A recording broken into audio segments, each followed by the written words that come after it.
You're listening to the AfterBuzz TV Network, now the largest new media platform on the web, and your #1 source for after-show entertainment. Very good, Keith. Johnson.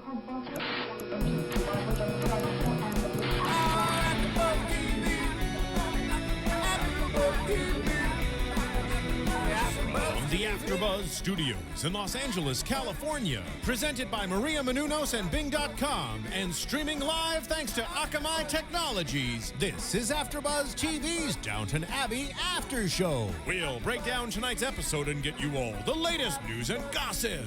And now, another post-game wrap-up show for your favorite TV show. It's AfterBuzz TV's Downton Abbey After Show. Welcome, everybody. Thank you for joining us. Bing is for doing, and we are here doing another AfterBuzz TV after show for Downton Abbey, Season 3, Episode 6, Part 2.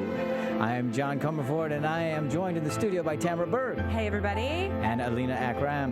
Hi, everyone. And helming for us in the booth is Stephen Lemieux. Stephen, say hi to everybody for us, will you? Thank you. How's it going, everybody? Okay, quick note. Everybody's wondering why we broke this down into 2 parts, and, you know, PBS decided to show back-to-back episodes as one, and since we have over 60 shows here at AfterBuzz, we only had an hour to do it, and so we decided to break it up into 2, so that's the end of the program note. So, we're on to Part 2, and where we left off was at the christening, where we had the family the family photo with the Lord Grantham and the Dowager having to take a picture with a priest, a left-footed priest, shall we say. Shall we say. Yeah, and so let's get Much right to their chagrin, which we could see on their faces. Yeah, they did not like that. But this episode had a whole other thing. I want to start off with Edith, because we've been going on and on about poor Edith. Poor Edith, the middle child. And here we are. I think she's on to a new venture. She's starting to be a journalist. She's meeting with the editor. She's written a great article, apparently. Right, Yes. one that actually has some substance. Yes, it wasn't just some... we were expecting some fluff piece from her. Exactly, we weren't sure. So we opined that it might be something frou-frou. But no, it was some merit, so to speak. It had some depth that had to do with the soldiers and the returning soldiers, I should say, and them having to beg in the street or become dance partners, which I thought was, What an interesting occupation, so I didn't think there was a big need for dance partners. You wouldn't think, especially for male dance partners. Yes. You know, I mean, I know that happens a lot. You know, 10 cents a dance. Exactly, 10 cents a dance. Sounds like a male escort to me. A little bit. A little bit. Could be. But what I thought, more than anything, when she was talking to the editor about the whole thing, that conversation to me was fascinating, because he was saying, you know, she was mistaken. She thought, oh, he was upset because I wrote something that wasn't the fluff piece. And he said, no, it's quite the contrary. He was really interested in it. And what were the words he said? He thought it was great that he... A mature female voice. Yes. That he changed quickly to balance. Because Edith didn't like the word mature. Not only that, but I thought it was great because women are imbalanced? What's he trying to suggest? And, you know, she was fine with balanced. So I'm not exactly, I don't know if it was that or just because it had a balanced viewpoint, but I'm not exactly sure. Because women are hysterical. Yes, just that's face what I'm thinking. Well, and also he said that a woman's perspective about a man's subject. Yes. So, right, which is very progressive for that time. Absolutely. Very progressive for that time. But I just thought, but it didn't faze her at all. Yeah, she was saying, I know it's not very feminine. Yeah, and yeah, that was the line I thought was great. It's not very feminine. Not very feminine. Yeah, but I felt so strongly about it. So. And of course, all the advances. Well, I shouldn't say advances. That's a little strong of a word for what the editor, how he was. Well, he's definitely flirting, and he even asks her out. So yes, you could almost call it an advance. Yeah, but I love the way she said flirting. It didn't sound flirting. Flirting with me. But anyway, so what do we think of him? Before we talk about what his situation is, did you at all think that there was a possibility there for Edith? Well, yeah, we talked about that a little bit last week, and one of the things I really appreciate last show wasn't last week, it's a couple days ago. One of the things I appreciated about him this episode was that yes, he was saying that she was pretty, but he was sort of complimenting her on her merits and her abilities, as opposed to just being the fluffy lady from Downton. And I think she's going to appreciate that as well. And again, it follows with the theme of modernization and women having a role in society beyond just being hostesses. So I appreciated him recognizing that in her. Well, go ahead. I agree. I feel like I get a good energy out of him, and he's into her for the right reasons. So it's not just about being smitten or impressed by her ladyship. Yeah, her ladyship. no, that's absolutely It's true. just for the way you It said does sound funny. what you said it did. It's cute. But it was also interesting that for me, Edith made a little leap herself, because before she was still just having a hard time even grasping the idea of being having a job, first of all, but then being a journalist, which is really not in keeping with what her father would want or what her station would be. But then to write a piece that wasn't even what a woman would normally write. So I thought those are big leaps for her. They are. And she really kind of fought to get this job in her own sort of subtle way. Absolutely, she had to fight Dad and the whole thing. Yeah, but again, it's refreshing to see that she is not falling into the easy way. Right. Because they're calling this a diary column. I guess that's what the term is. And so it would be sort of day-to-day life. And the fact that she wrote, this Had again, some teeth. yeah, exactly, was really refreshing and a bit of a exciting thing for Edith to be doing, I think. Yeah, because progressive and all of that. Because it had some depth. Where before she's kind of, she's been jilted, so she's kind of an afterthought. Right. So you're here to write a piece of substance that people might take seriously, and that a ladyship is taking into account the soldiers who've fought for king and country and all that kind of stuff. But of course, it's all for now. Right. Nothing comes easy for Edith. Well, she even says that. Remember the whole Does thing? she? Well, yes, because Mary asks her, "Hey, listen, when you're in town, could you make sure that Matthew doesn't take the earlier train home?" And she's, "What reason would I give?" And she says, "I don't know, make one up." Why must everything be so complicated? Edith. And I go, what is so complicated about that? But then I think about Edith, and everything in her life is complicated. It's all work. Yeah. That's how it is for us poor middle children. I just want to say, once again, for those of you who don't know, Edith and I have a kinship. I can relate. I'm not sure you want to make that kinship stronger. I'm just saying I can relate to her needing to stand out and make her way. It's true, and seriously, it is the middle child, and the people who believe in the birth order thing. The middle child, has to stand out and that sort of thing. And I love how they portray it with Edith. I think she does, because she's got beautiful Mary and angelic Sybil, and then there's poor Edith. And poor Edith again, because obviously the editor's married, and even that is not easy. Even that's not simple. It's complicated. Right, which is great. Go ahead. I couldn't believe you could make a call back in the day and find out all that information about somebody. Thank you. I thought the same thing. What? She just gets on the phone and says, "I want to know about his past, about his and I want to know about his personal life, as a matter of fact, too." Google's grandmother? Yes, I mean, who was that? exactly. Well, how did she get that? Well, and I was thinking it might partly be because she works for a paper. Well, no, because she's her ladyship. Because she's a lady. Okay. Because they have power, and they have people who. Sure, but it seems so odd that she would, that her ladyship would be asking private information of somebody. Do you mean that Edith would? Yes, that Edith. Well, anybody because she'd been jilted. I think she's once bitten, twice No. I beg your pardon. Not that she would have a motivation to. Absolutely, but as a lady, it's improper to ask about somebody's private information over the phone. I would think that would be improper. Not that she wouldn't want to know or couldn't find out, but to do it over the phone and some person that it looked like she didn't even know. Well, and again, I think it's all about her growth and her becoming, once bitten, twice shy. She's not going into that again. No. And lo and behold, her reasoning is validated because she finds out he's married. But it's not even a simple thing. No, what a awkward conversation that was. I mean, from her getting jilted to him talking about how, I'm married, but it's complicated. She's insane. And I can relate. She's actually a lunatic. A lunatic was the word that they used. Yes. For her. And I'm going, of course. It's not even easy here, but it would have been great if he was just married and she could just write him off and move on, but no. No, it's a whole other thing for her, because it's Edith. Why does everything have to be so hard? Of course, but she says you are in fact married, and I find that concept wholly repugnant. Yes.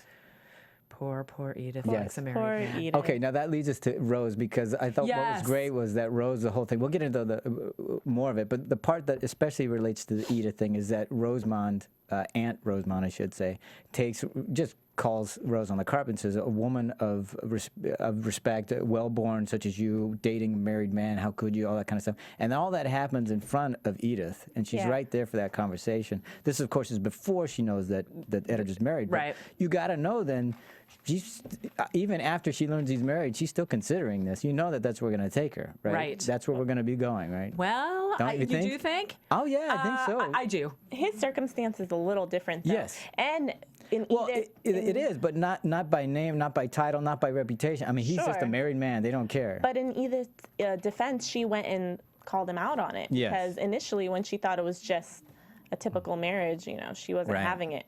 But isn't it also because I'm guessing, I'm opining that yes, they're going to get together. There'll be romance, whether or not it'll be physical or anything. I don't know, but she will be taken by him. Or smitten with him, I should say, only because. Wow, you've been reading romance novels? Well, yeah, it's true. But he obviously finds her attractive. But it's also the merit thing. He really does find her. He's interesting. He fancies her, the whole thing. Yeah, absolutely. So, and that's got to be so enchanting and persuasive and seductive to her because being the middle child and not having any of that attention, and now even if it is from a married man, it's so easy to rationalize.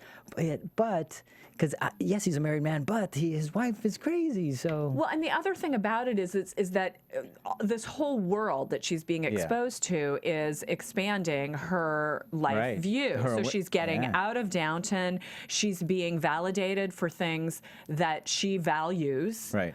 As opposed to looking pretty and being a good hostess and being a wife and all that kind of stuff. That's not to say that she doesn't want those things, but she's being validated in a way that is really keeping her. It's separating her from where she came. Sure. And I have a little bit of news that I'll talk to you about in the news that will relate to some of this stuff. Ooh, spoiler alert! Thank you very much, there. Yeah, we've got some news. Nice that we'll tease, talk about. Tamara. Yeah. It's very interesting. Okay, well, that for me wraps up. Well, let's go further into the Rose thing real quick. Yeah, let's talk about Rose. As soon as I saw her in those sassy outfits, I knew she was trouble. Sassy? Yes. So you thought they were sassy? Okay, what? Yes. Did you guys see those ruffled pants? Oh, sure. She looked like little trouble. Hoochie mama in the house. Wow. Okay, a hoochie I was mama. writing that she was dancing like a trollop. Wow. Now, when she first came on the scene, she looked like the proverbial breath of fresh air when she got out of the car, a little, what was the movie I said? A Room with a View. Yeah. This angel face and, the beautiful hat and always in blue. Let's just talk about that, just the way they choreographed that. Oh, she did, but the way they choreographed it, that whole shot. Oh, absolutely. Mm-hmm. That was your classic arrival in a movie. Of the ingenue. Exactly. Right. This is how we present her. So you, just from that way they present you, I get who she is. Yes. You don't really have to go any farther. No talking is needed. Yes. The whole, wonderfully staged, directed, acted, the whole thing was great. So, I agree.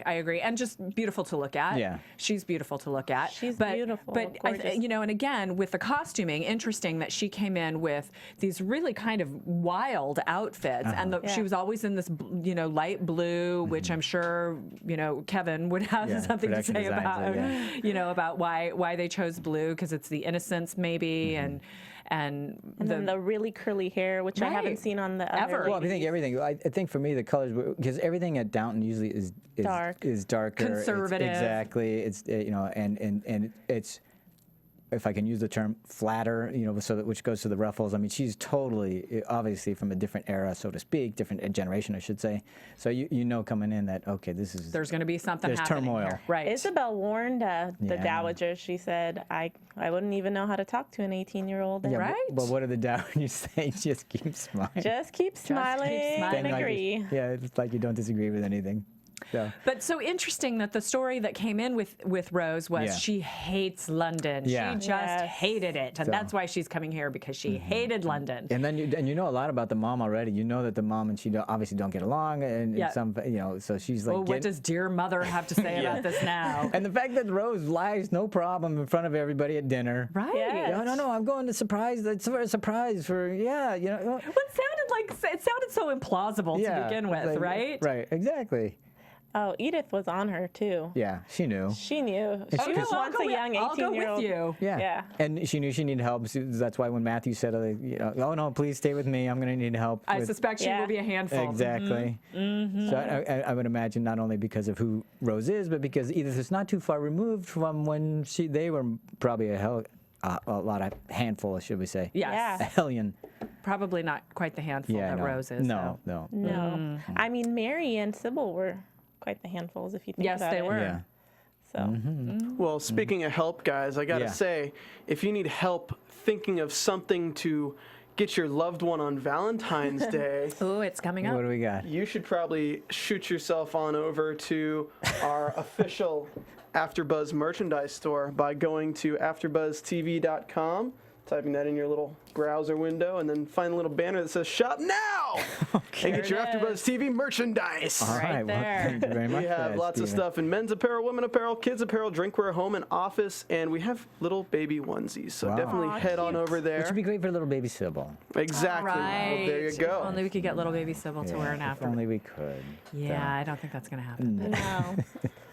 Well, speaking of baby Sybil, that talks about the future and the fact that they need the estate to stay in solvency in order for there to be an estate for children and grandchildren. So the only thing that it was found really interesting, they furthered the storyline about what to do with the estate, and because Matthew just so doesn't know how to talk to Lord Grantham. And it's like, why is he just yelling at him? Obviously that tactic hasn't worked, and I'm asking Julian Fellows, why do you keep that same argument going? I don't think Matthew's an idiot. Change the story. Yeah.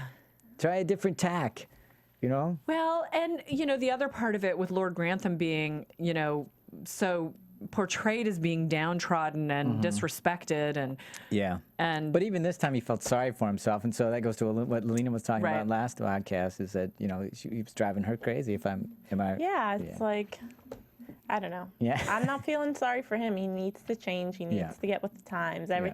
His wife is telling him. His daughters are encouraging him. Cora was great.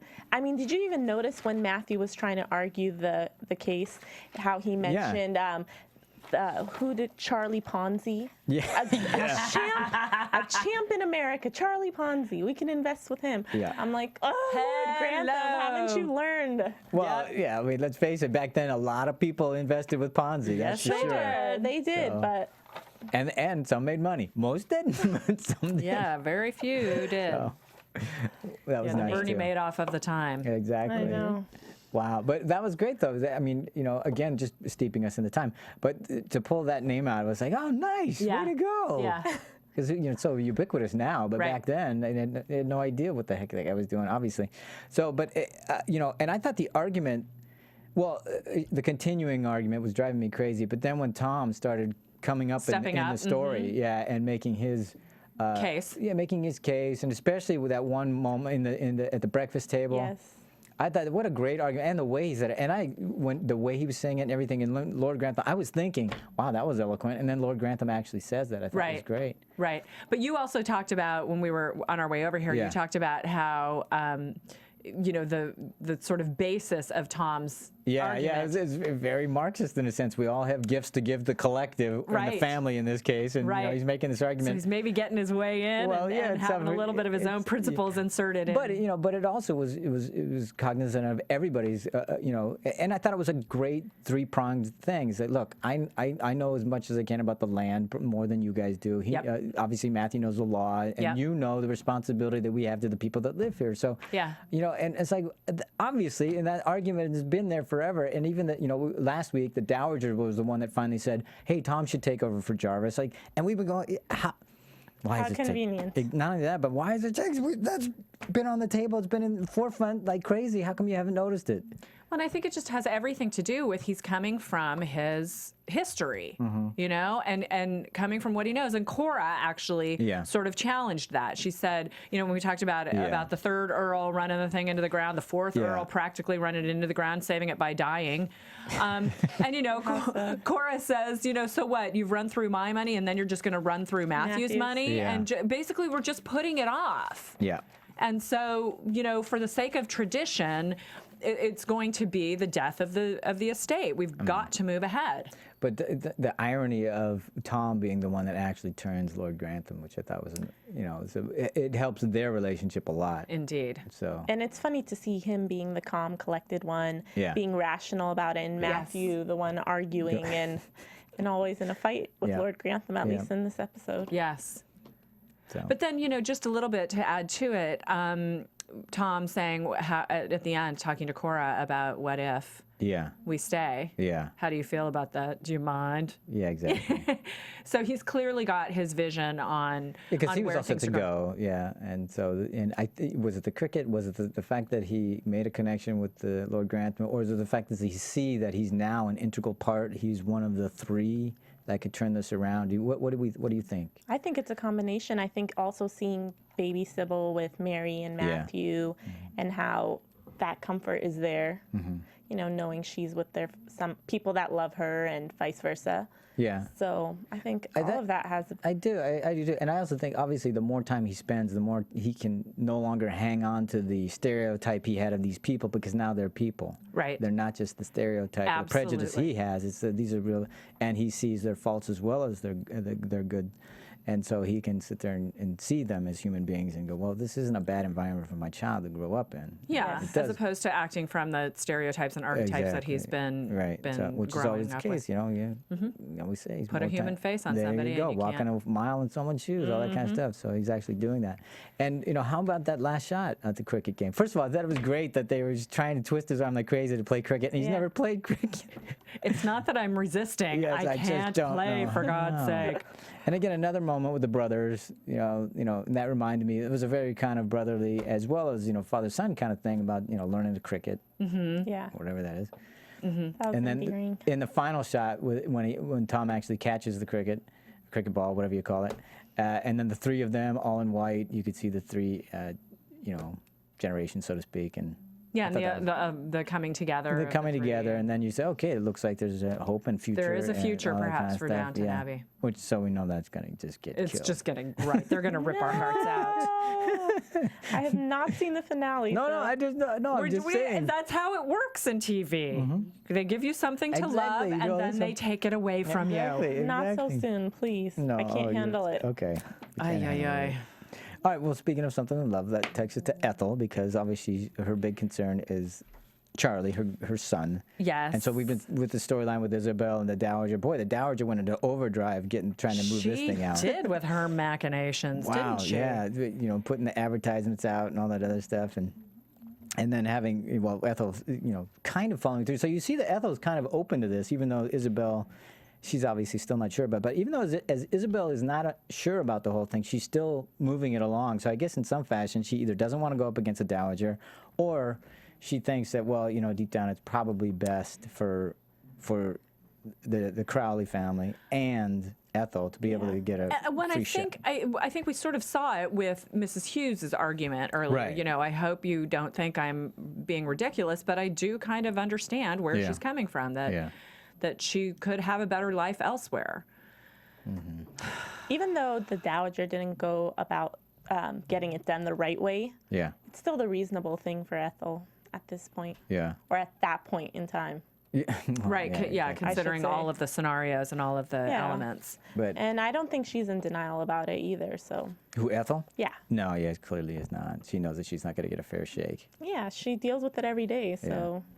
Being turned away at the store. I just want to talk a little bit about that moment where Ethel says, I guess it looks like I'll be staying when she gets and Isabel's sort of like, that's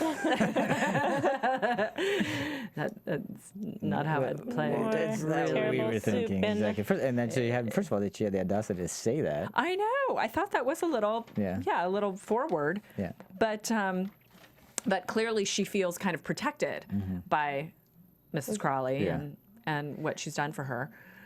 And ultimately, it is the best answer for everybody, I would guess. But I was surprised to see that the grandmother of Charlie show up and willing to deal with the grandfather, and I will take care of him. Yeah, thank goodness, because somebody needs to take care of that man. You don't like him at all. You want to. He's a pain in the ass. He truly is. He's a jackass, is what he is. Arse. Down. Okay. So. He's a jack arse. I don't think they say that in England. No. So, all right. So, but She's always been nice, though, Mrs. Bryant. Yeah. And it's good to see her come and stand up for Ethel. of the two of them, she obviously has Charlie's best interest at heart. She wants the mother to be part of his life somehow. And it must have Just doesn't something want to do confuse with, it. well, and the fact is that, she lost she's a mother who lost a son. Right. So that instantly connects the two women, mothers and their sons. And, Right. and if Charlie's, leaving his mom, then there's a whole element to it that Mrs. Bryant can relate to. But those exchanges about the whole thing between Isobel and the Dowager, I don't have the words verbatim and everything, but the two of them just going on and on at each other. And each one thinks they got the other, and then usually the Dowager has the last word. Word, right? And then there's this look on Isabel's face. The Bristling slow like her. burn. Yeah. And the Dowager, not only does she take care of business for Ethel, but overhears the whole Rose thing. Right. She calls out. She totally tattles on Rose. Exactly. But the way she does it, they don't even know until the cricket match when Rosemont says, "Wait, did you play trick on me?" That was an excellent little scene. Man, did Rose get hers? It Yeah. was. She's like, well, you won't be running away this time. I'll be accompanying you. Yeah. And again, we didn't even talk about this, but let's go back to it because we're just on Rose again. We have to talk about the fact that Rose, as soon as she's into London, she's on the phone scheming, planning, Right. everything, and ends up with the married man at the what was the Blue Dragon. The Blue Dragon. What kind of place is the Blue Dragon? Well, one of those places. And Rosemont says, well, the point is, darling, I don't know. and then they cut right to it, and there's a black man playing jazz, and they're And there's dancing, dirty and- dancing. Oh my Oh, God! What oh my God! For Downton, horror. Shocking! It was quite Shocking! the scene. But how great to be out of down in this place. I mean, that looked like a good club, man. I loved watching that whole scene because it was so lively. We saw, I'm a big fan of the costumes and jewelry, Sure. but also watching the power play. I thought was just brilliantly executed in this. So she's there, Rose is there, sees her family, about faints when she sees them. And then, the barbs start going, but they're extremely polite with their barbs. Yes. And Rosemont right away. So where's Mrs. So-and-so? And he just answers totally trips him. already. Yeah. She's so good. Clever. Yeah, And Matthew whisks her off to the dance floor. I think we need to dance. I just thought the whole, dance in the conversation and confrontation was just brilliant. And then he just lays it down and says, this is how it's going to be. Conditions. No bones about it. There are no two ways about it. You're doing it this way. And it works because the thing she's worried about most is that it's going to get back to Mom. Yeah. So what is Mom like? What is that going to be like? I don't even want to know. So I wonder if we're going to find that out. I hear tell we are going to find out. Nice. Okay, good. I want to see more of Rose, too. We will. So we like the breath of fresh air. I liked it. It was fun. Yeah. Nice. Okay. Well, I'm sure we will. So Yes, indeed. I'm sure she caused quite a stir. Okay, so we were talking about Ethel, and the reason why I wanted to talk Ethel right before we talk Thomas is, why don't we do the correlation first? So we have Ethel, who's had a tainted past, so to speak. Right. And they find out that Thomas has a History, I guess you not could a call history, but what's the word? They call it. He's revolting to Carson. You Right. have And then been twisted by nature into something foul. Something right. foul, that's right. Something foul. Of course, Thomas says, eventually says, "I'm not foul. I'm just different than you." But so we have these two people who've got this. You meaning Ethel and Thomas? Ethel and Thomas, who've got so much against them in terms of what society sees of them. And this is how, they both need a reference. They both need a new start, fresh start. I mean, they even say, Isobel says to Ethel, you can be washed clean. Right. So they're so tainted by that. I mean, and it is. I mean, it is shocking for the time. But the parallel of the two, Thomas not getting his, or ostensibly, At one point in the story, he's not going to be getting his reference, so Right. therefore he can't move on after 10 years. And then you realize how important it is just for that reference. It's not like, these where you just get another job. Yeah. It's the reference is everything. It is everything to these people. And in order for you to start over, you got to go. It's one of you have to go abroad. Right. You have to leave the country. That's how important the references You can't reinvent are. yourself. When in America, it's money. I mean, you can reinvent yourself anywhere you want, anytime, almost. I mean, it's going to be harder these days with all the information we Right. have. But I thought that was fascinating. But people cared so much about the reference at that Yeah. time, and especially when you're talking about, servants who are going to be in your home, and your home is such a sensitive place. I mean, obviously, it's all about appearances and reputations, and that's what we keep talking about over and over again. And so if you've got these people back doors or downstairs, they need to be trustworthy. Above reproach. Yeah, and that's a lot of the reason why, especially in these grand houses, the references are so important. Because if you don't have them, then you're not to be trusted, and I'm not letting you take care of my baby and serve me my food and clean my and it's bedroom. a stain on your house. Yes. Or a mark against your family or whatever. As opposed to somebody who's trying to do something good for like Isobel. I'm just trying to help somebody out. Yeah. So let's get into the Thomas Carson this affair, is the Thomas Carson, as I call it in this episode. Okay. Yes. It's just there was a lot going on. Oh my God! here. Everybody got involved. Mrs. Yes. Hughes, Bates. I mean, everybody got O'Brien, involved. obviously. Yeah. Exactly. One of the great lines with Carson and Jimmy, well, I've never been called a liberal in my life, and I don't intend to start now. I do not believe in scandal. I mean, for me, I just want to go back to it because I know we touched on it, but that whole sequence, well, the scene, I should say, between Carson and Thomas in the beginning, when the whole thing about your Yes. I don't want to get into your revolting life. Right. You've been twisted into something foul, all that kind of stuff. It's like, my God, just I Hard can't. to watch. It was. Regardless of how you feel about Thomas, just another human being talking like that about another human being. I was like, whoa. It's hard to watch, but it's the reality of, Yeah. Of the time. It was of terrible. the time. So so that was just there. And then we've talked about how they made Thomas into a much more sympathetic character, and you really feel for him. And even that, because he was going to have no reference and all, I was just going, this guy's that's it. Which I completely understood the whole Bates thing, why he started to get to him, Right. and why he decided, to help and all that. Because he had been scorned. Yeah, and wrongly accused and all Yeah. that. Not wrongly accused so much, but that his life would be taken away from him, so Right. to speak. That's what he said. Right. So, I totally understood that. I didn't have any problem with that. I just thought it was hysterical that it backfired on him. I just can't believe Mrs. O'Brien wanted to take it that far, all over Alfred. Yeah. Or Thomas not helping Alfred. Yeah. I mean, I thought maybe getting him fired was one thing, but She wanted to ruin him. Yeah. Exactly. She's ruthless. Yeah, well, and she even said that. I mean, she's just following on her word. She's just, following up, fulfilling her word. She said. And then she we would have do. Thomas, who is so defeated. Yeah, When Bates is trying to encourage him, he doesn't even want to have a fight. Yeah, which I is know so when I'm strange because beaten. exactly. I didn't think he would do that because he's been able to figure out how to maneuver his way through everything. Yeah. I mean, he's fought, I'm sure, his whole life, considering his situation, but he seems done. And what a nice way to have Bates come back to remind us who he is. Standing up for the one who's being bullied. Yes. So Yes. okay, you're beaten, fine. Then give me the what is it? The weapon. weapon. And I'll do the rest. Mm-hmm. So I think it was that moment outside the house, outside of Bates's cottage, and when he saw Thomas. In the shadows emerging with in the that, smoke. and of course when he was beaten and all this stuff, that made him see Thomas in a different way, kind of like how Tom sees the family in a different way. It's so easy once we've pegged people and put them in the box. You're going to fit in this peg whether you really do or not. But once we've taken them out of that peg, you can actually see them as a people. Because it was great as everybody knew Thomas was gay, so Right, that part yeah. was a non-issue. Wasn't that interesting? Yeah. Oh, and you I have to talk know. about Lord Grantham's line. Yes, Brilliant, brilliant line. But I want to get it right, so go. You talk about it. Well, just the idea that again, that's the parallel with Ethel and Thomas. Yeah.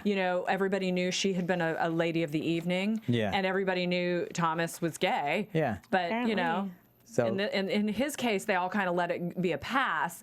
But with Ethel, so many people couldn't let it be a pass. Yeah. And I thought that was an interesting yeah, parallel. but it'd only be they let it be a pass until it became a problem, until it was going to become a problem for the family. Right. It was in some way bring shame on them. Right. And then it was like, Right. you can't do that. Just like I guess you can have Ethel working for you, but we can't be here because it'll bring shame upon us. Yeah. That kind of thing. Yeah. But anyway, Lord Grantham's line: "If I shouted blue murder every time someone tried to kiss me at Eton, I'd have gone hoarse in a month."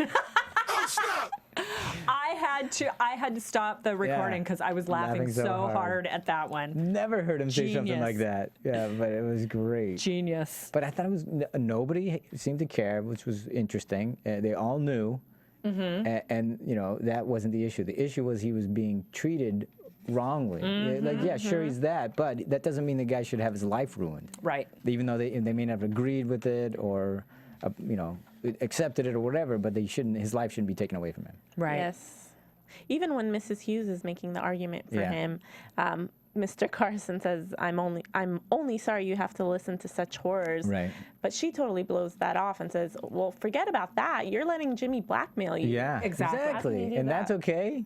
Yeah. Yeah, but of course he's doing it all to shield the family. Yes. And I This also thought concerns the scandal. The other thing I liked about Mrs. Hughes is when she sees Thomas outside and he's pitiful, and he says, "Look, I just don't want to say anything that might Disgust and shock or something like that. Shock or disgust you." And she says, "My, Now I think I have to hear it now." She's just so lovable. She's great. I love her, man. great. She's I don't know. I think she's my fave. And Tammy, you were talking about Anna being so smiling. Oh, she was lit like a candle from the inside on this one. Every single scene, she was just smiling. She was joking. Got her guy back. She's just so happy. Happy. Two things about the Bates part. One, when he first sees Thomas outside. Yeah. And I swear to God, it was shot the same way. It almost looked the same way as he was dealing with Craig. It was like he was back in prison. Okay, what's this guy here for? All right, here I'm going to have to go into my prison mode and deal with this guy. And then it turns because Thomas isn't really there to threaten him or anything like that. So that changes, obviously. And then when he sees he's beaten, he goes, okay, he's the guy I have to help fight for. But then when he has O'Brien in the house, Yes. that was classic. That's prison Bates, man. It was. He And just all it Kicked took was her a ass. whisper. All it took was a whisper. And boy, did she change. Yeah. How about the desperation on Ms. O'Brien's That was what face I wanted when to talk she's dealing about. with Jimmy? She's talking to Jimmy, and she's saying, you know, you really need to. And she looked panicked. Yeah. So, that was wow. So, well, we know that Achilles heel. So, of course, Bates doesn't even know what it has to do with anything, but he knows it worked. Which is part of the brilliance of it. He doesn't even know what that phrase means. But how smart of Thomas to be able to know that that was the one thing and to say it and know not to say any more. Right. Yes. Right. I mean, that was really smooth. And it's one of those great things about this time where people didn't, you know, you didn't talk about personal things. You didn't pry into other people's business, even if they're family and you're sitting there at dinner. Yeah. So you could say something like, her ladyship's soap, and that would stop it all down and make everything change. So let me ask you this, because it seems to me that my estimation is that Thomas didn't say any more because he wants this to end, but he doesn't want to make her any more of an enemy. Because if you put O'Brien in the position where she has nothing to lose, Right. I think that would be horrible, because then Right. there's no stopping her. Right. If she's willing to do this here, and it all came out, then she'd probably just off him. Well, wouldn't Thomas get in trouble as well for keeping such a terrible secret? Possibly. You know, Possibly, but that's Lord Grantham's child. Yeah, but here's the thing: he doesn't ever have to say when he found that out. Sure. So who's going to tell? Who's going to say different? O'Brien?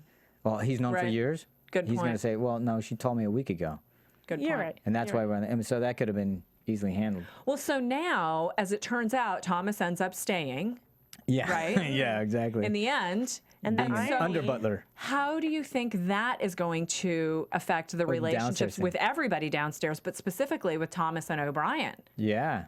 That's going to be something to watch. Right. Or do you think there's going to be like this unsteady détente or something like that? Just because look, we clashed, we went our separate ways, we're in our corners. Just leave it at that. Because I Maybe still have this so. over you. Maybe so. I can pull this anytime I need to. Yeah, and I can tell other people, Right. the important people, when I want to. So, or do you think that's going to happen, or do you think they're going to continue to clash? I'm concerned about the relationship between Bates and Thomas, because now Thomas has a job that has a higher rank than Bates. He's an under butler, but he's over Bates. Right. Yes. And then on top of it, I want to see what's going to happen between Alfred and Thomas. Yeah. Because does he ever find out that Alfred went to the police Yeah, I don't know. or contacted the police? Yeah. there's still a lot of rich fodder within the story. It is definitely not resolved, and I love that about this. No, it's not resolved at all. But everybody knows, and now that we already know that everybody knows about Thomas, but now that everybody knows about Thomas, but now that everybody knows that everybody knows, right? Well, that changed things. Right. We will see. That'll be interesting too. I don't know. All right. So, here's our program note. We want to thank everybody for rating and commenting, especially those people who've been tweeting, going, "What happened to part 2? Why didn't you guys finish the episode?" Yes. So, if we didn't get that information out to you in time, we apologize for that. But we're glad you came back and said that you wanted to hear the second part, and I hope you enjoyed it. Yes. So, thank you for that. For everybody Thanks, who's rating and commenting and downloading, please tell a friend so they can be part of the conversation as well, and keep your rating, keep your commenting too, so that we can be abreast of what you guys are thinking of, what your thoughts on what things we either miss or things that you'd like us to talk about, or other ideas that you may have about what's going on in the world of Downton. Let us know. So thank you for that. That I think will take us to news and gossip. AfterBuzz TV News. All Tamara, what do you right. got? I have a little bit of news. This is kind of interesting. The first thing that I wanted to say was Lady Rose, as I sort of teased in the show, that she is going to come back. I don't know if she's in for season 4. I believe she is. I haven't been able to get a definitive word on that, but she will be in the finale next week. Yay. And she will return to wreak havoc in the future. Whoa, there you what go. I You get have. your wish. She's going to wreak havoc. Alina gets what she wants. Sassy little. Sassy. The sassy trollop, I think we've decided. Sassy trollop. I like it. Exactly. Okay. Exactly.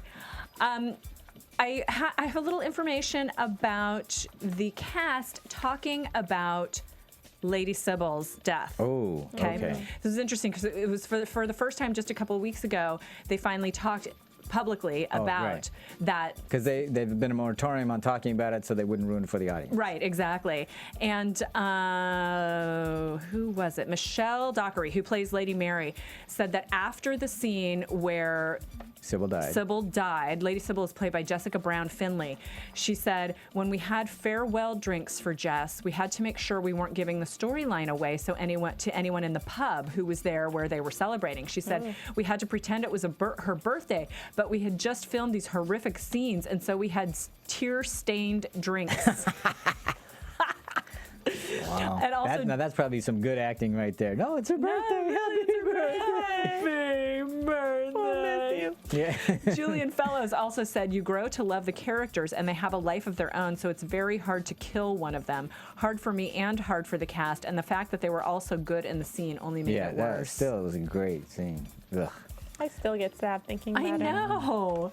You know what's weird? Heartbreaking. Don't you miss her a little Yes. bit? You miss her? Yes. She was my favorite sister. But it's amazing how much better Tom is now that she's not around. So true. It is. It is. We also noted that there is a new Facebook page campaigning for Dame Judi Dench to make an appearance in a guest role on Downton Abbey. Oh my God. Right now, as of a few minutes ago, the page had 1,047 likes. I added my own, so it's 1,048. Okay. And where is this page that people? It's on Facebook. It's on Facebook. Yeah, okay. and so it's if you just search for Facebook Judi Dench and Downton Abbey, it'll probably pop it will up, come up. She was BAFTA nominated for Skyfall. Nice. And she, I believe she was saying that she would be very happy to do So this. she would go up and somehow either go up against the Dowager or be friends with the Dowager. And that's what people are hoping for, that there would be some good. Or God, could we get Shirley MacLaine, Dame Judy, and Maggie? Oh, good heavens. You're really front loading the whole thing, aren't That would you? be nice. It would be. Yeah, get them out in the town. Talk about sassy trollops. Girls Gone Wild.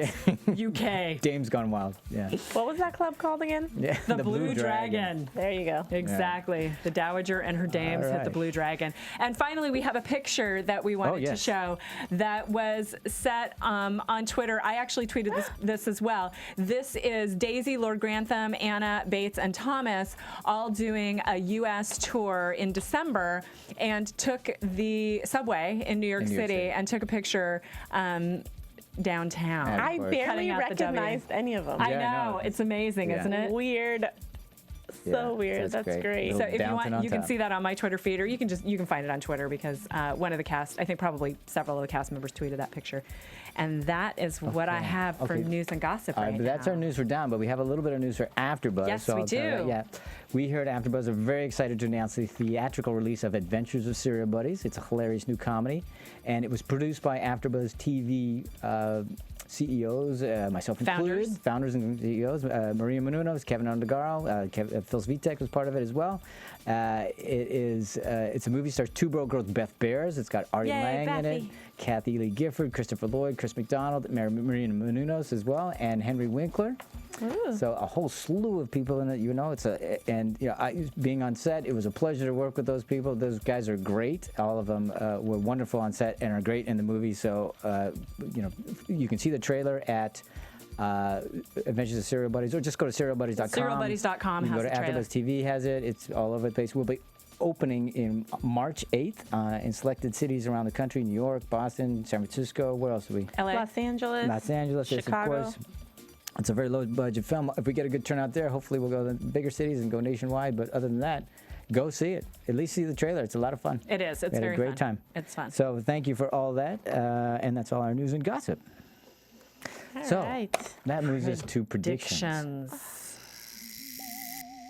Predictions. And now, your AfterBuzz TV prediction. So in just a few days, it's the finale. And I want to point out that the way the show was aired in the UK, the episode that we saw today was the show finale that aired, I think it was November 4th in the UK. And then they had to wait 7 weeks to see what we are going to see the next episode, so it's called the Christmas special. Yeah, that's and how they do it. It aired on Christmas Day in the UK a couple months ago. So they had to wait 7 weeks from where we are right now to what we're going to see on Sunday. We only have to wait a week. We only have to wait a week. Yeah.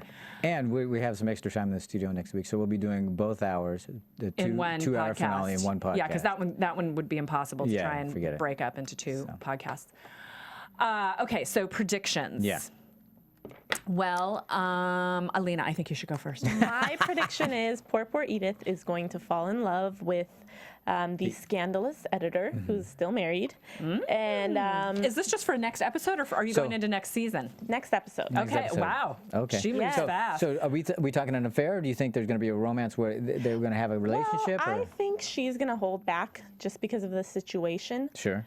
But eventually, she's goner. She's a in love, goner. and that's she's it. She's a goner, and you know what? She's always wanted it. Yeah. So wanted. Poor Edith. Even though she doesn't seem as desperate anymore. Right. You know, deep down she wants love like her sisters. Sure, she does. There's one thing I know, and based on that, so this is a spoiler, it's a small spoiler. I do know that the Christmas episode that we are going to see next week happens 1 year from the show that we're recapping today. What? Okay. I'm even more excited. So, knowing that, we know things can change dramatically, right? It's a year later. And so in that... Oh, it's because they had 7 weeks. I get it, yeah. Right. Yeah. So a year has passed between episodes. Right. So I am going to predict that Mary will have a baby, because it's a year away. I'm going to say she will have a baby by then. Good prediction. I like that. All right, wow. Mary and Matthew will have a child. Now, whether it's an heir or a wretched girl. A year later. Yeah, a year later. Sorry, I probably should have said that before we got the predictions out. But although yours can fit in perfectly. Yeah, I think yours fits in. Alina's fits in great. Yeah, they're going to be together. Yeah. Wow, that John, changes what do you everything. have for a prediction? Well, I was going to say something about Thomas being, but I don't know if he's still going to be. He's still going to be there because we would have heard if he isn't. So he's still there, but I don't know in what capacity. I'm stymied. You're stumped. I'm just stymied now. All right. Well, we're just looking forward to it. Yeah, then. I got nothing. In my news, I do have some news some great news to tell you for next week. Yeah. Okay, so great. I can't spill it now because it could spoil things for next week. But very excited for the finale and very excited to tell you all the things that we found out about season 4. That's going to come up soon. All right. Well, we're getting a rollout music. So Alina, please let everybody know where they can find you. On Twitter @_Alina23, and Alina spelled ALINA. I also host Project Runway Thursday nights on AfterBuzz. There you go, Tamara. You can find me on Twitter @Tamara Berg, TAMARA ARABERG. I also have a fantastic website, tamaracentral.com. And I'm going to be doing Justified a little bit later today and Smash next week. I do have some jewelry. I do have some jewelry. I'm putting up some new pieces in the next couple of days. You can check out my website because I am an Anglophile. A lot of my jewelry has antique English elements to it. So of the Edwardian age. Of the Edwardian age, of the time that we're talking about. So I'll talk about it a little bit more next week. But I'm getting some new pieces up this week. tamaracentral.com. And Stephen, any last words from you there, my friend? Not really. You can find me at Stephen Lemieux. All right, there you go, Stephen Lemieux. All right, well, on behalf of everybody, you know what I want to tell you? Go see Serial Buddies, obviously. Check out the trailer, Adventures of Serial Buddies, or serialbuddies.com at the AfterBuzz TV website as well. Take a look at that. And on behalf of everybody here, we want to thank you very much for tuning into part 2 to see episode 6, and we will see you next time. From Bing.com, executive producers Maria Menounos, Kevin Undergaro, Phil Svitek, and the entire AfterBuzz TV staff, we would like to thank you for listening to the AfterBuzz TV network. To watch or listen to other after shows and post comments or questions, be sure to visit AfterBuzzTV.com. I'm Sir Richard Wentworth, and this has been a presentation of AfterBuzz TV. Buzz you later. Cup of tea? The views expressed herein are those of the hosts only and do not necessarily reflect the views of AfterBuzz TV or its owners or principals.